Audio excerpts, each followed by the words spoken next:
এই 26 চনৰ ইলেকশ্যনৰ আগতে আমাক কোচ আদিবাসীসকলক যে জনজাতিকৰণ ক্ষমতাপুৰ আৰু ভাষা স্বীকৃতি প্ৰদান নকৰে আমি কেছ দিছে বিভিন্ন ধৰণৰ গণতান্ত্ৰিক আন্দোলন আমি তীব্ৰতৰ কৰি তুলিম আৰু ইয়াৰ ভয়াবহ পৰিস্থিতি গঢ়ি তুলিম আৰু ইয়াৰ পৰিস্থিতিৰ যে ফল হ'ব ফলশ্ৰুতি যি ক্ষয়ক্ষতি হ'ব এই ক্ষয়ক্ষতিৰ সম্পূৰ্ণ দায়ী হ'ব ভাৰত চৰকাৰ আৰু অসম চৰকাৰ। যোৱা 2023 চনৰ 17 জানুৱাৰী তাৰিখে কেএলৰ নেতা জীৱন সিংহ কোচ ডাঙৰীয়া আৰু ডিএল কোচ ডাঙৰীয়াক মাতি আনিছিল আৰু শান্তি আলোচনা ইতিমধ্যে সমাপ্ত কৰিছে। শান্তি আলোচনা সমাপ্ত কৰাৰ পাছতো যে পিজেকত যেটো চুক্তি স্বাক্ষৰ কৰাত চৰকাৰে দেৰি কৰি আছে যে আজি সশস্ত্ৰ সংগ্ৰামী নেতাসকলক মাতি আনি যে আলোচনাৰ নামত আলোচনা কৰি ৰাখিলেই নহ'ব আমাক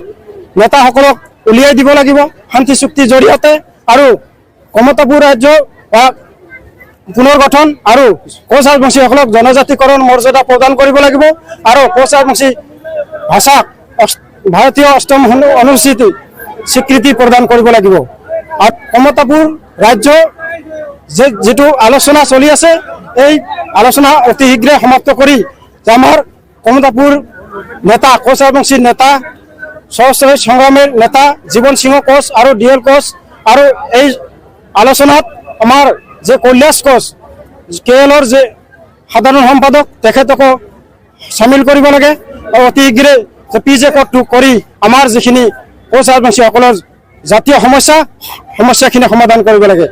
আমি ক'ব খোজো আমাৰ যেটো কে দিছে যেটো আমি সংগঠন আমি লাগিছো এটা আমাক হ'ব লাগে আমাক বহুত দিন ধৰি আমাক প্ৰলোভন দি আছে একচুয়ালি আমাক হেতু কৰিব নালাগে আমাক আমাৰ যেটো প্ৰাপ্য আমি বিদেশী নহয় আমি কোনো বাংলাদেশীও নহয় আমি হৈছে নৰনাৰায়ণ বিচলাৰ আমি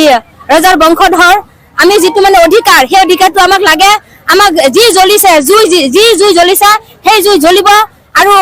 আগন্তলৈকে আৰু জ্বলি থাকিব হেতু আশা কৰো আমাক এসটি লাগে বা আমি হেতু কামনা কৰো আমি আমাৰ যি কৰিব লাগে আমি কৰিম আৰু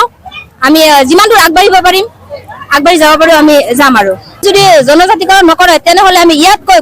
কঠোৰ আমি আইন ব্যৱস্থা কৰিম আৰু আমি যিমানখিনি পাৰো আমি সকলো ৰাজবংশী মিলি একগোট হৈ আমি আগুৱাই যাম আৰু পাৰিলে আমি কনকলতাৰ দৰে হাতৰ